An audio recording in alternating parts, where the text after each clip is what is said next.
हिरव्यागार आणि धुक्याने वेढलेल्या राजगड गावात एका जुनाट ब्रिटिशकालीन वसतिगृह आहे.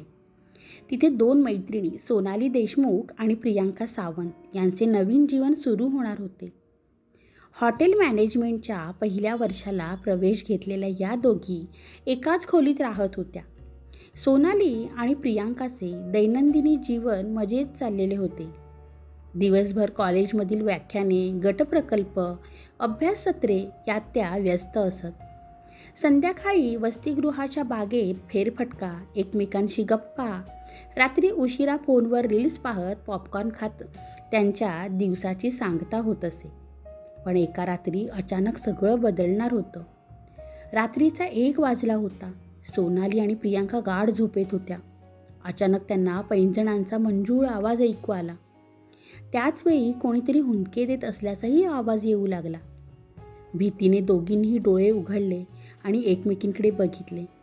त्याच क्षणी त्यांच्या खोलीत एक पांढरी धूसर आकृती तरंगत आली. हळूहळू त्या आकृतीने एका तरुणी मुलीचं रूप धारण केलं. तिच्या डोळ्यात अश्रू वाहत होते. ही मुलगी कोण असेल? प्रियांका कुजबुजली. आपण याचा शोध घेतला पाहिजे, सोनालीने ठरवले. दुसऱ्याच दिवशी दोघींनी जुन्या रेकॉर्ड शोधण्याचा निर्णय घेतला. खोलीतल्या जुन्या कपाटाची तपासणी करत असताना त्यांना एक फाटकी जुनी डायरी सापडली. डायरीवर दैनंदिनी लिहिलेली होती. पल्लवी जाधव, 1995. त्यांनी डायरी वाचण्यास सुरुवात केली. 25 जुलै 1995. आज मी या वसतिगृहात दाखल झाले. हॉटेल मॅनेजमेंट कोर्स सुरू होत आहे. खूप उत्सुकता वाटते. नंतर होतं 10 ऑगस्ट 1945. सगळं छान चाललं आहे, पण वॉर्डन सर नेहमी रागावतात. का कोण जाणे? 15 नोव्हेंबर 1995. वॉर्डन सर, मी तुम्हाला विनंती करते, माझ्यावर विश्वास ठेवा. मी गर्भवती आहे, पण मी कोणालाही सांगणार नाही. फक्त मला सोडून द्या, नाहीतर मी पोलिसात तक्रार करेन. सोनाली आणि प्रियांका एकमेकींकडे भेदरलेल्या नजरेने पाहू लागल्या. गूढ प्रकरणाचा उलगडा झाला. त्या दोघींनी लगेच गुगलवर शोध घेतला. त्यांना 1995 मधली एक जुनी बातमी सापडली.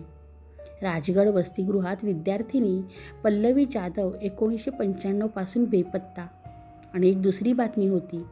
10 वर्षानंतर पुराव्याअभावी केस बंद. म्हणजे काल रात्री आपल्याला दिसलेला आत्मा पल्लवीचाच होता. सोनाली चकित झाली. पण तिला नक्की काय झालं आणि वॉर्डन सरांचा यात काय संबंध? याच क्षणी खोलीच्या दारावर जोरात टकटक झाली. दोघींनी धडधडत्या हृदयाने दार उघडलं. समोर वॉर्डन श्रीकांत मोहिते उभे होते.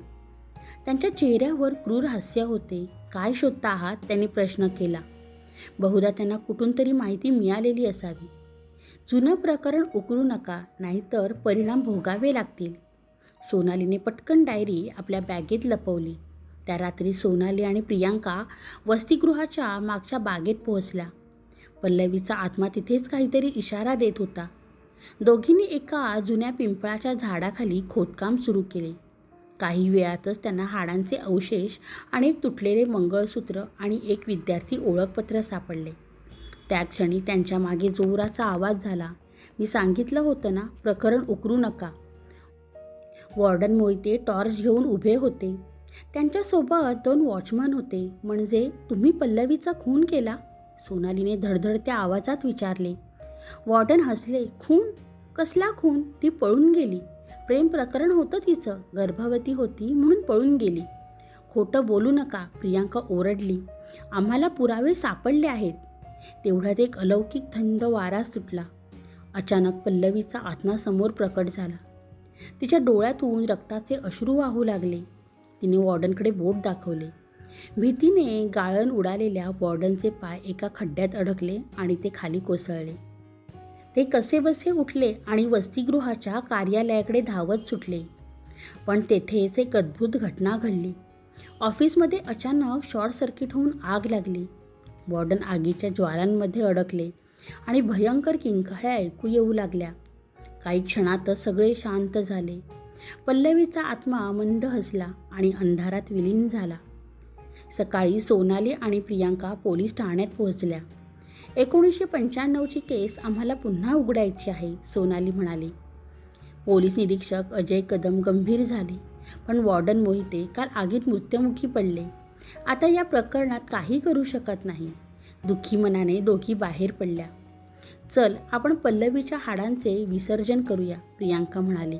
त्या कृष्णाकाठी गेल्या. संध्याकाळचा सूर्य लालसर प्रकाश पसरवत अस्ताला जात होता. त्यांनी हाडं, ओळखपत्र आणि मंगळसूत्र एका कापडात गुंडाळलं. पल्लवी, आता तुला न्याय मिळाला, तू शांत हो, सोनाली म्हणाली. त्या दोघींनी हाडांचे विसर्जन केले. त्या क्षणी पल्लवीचा आत्मा पुन्हा दिसला. पण यावेळी तिच्या चेहऱ्यावर समाधानाचे हास्य होते. तिने हलकेच मान डोलावली आणि प्रकाशाच्या लहरीत विलीन झाली. सोनाली आणि प्रियांका नवीन वसतिगृहात राहू लागल्या. त्या खोलीत आता कोणाचाही भयप्रद अनुभव येत नव्हता. पण कधीकधी त्यांना असं वाटायचं, पल्लवी कुठेतरी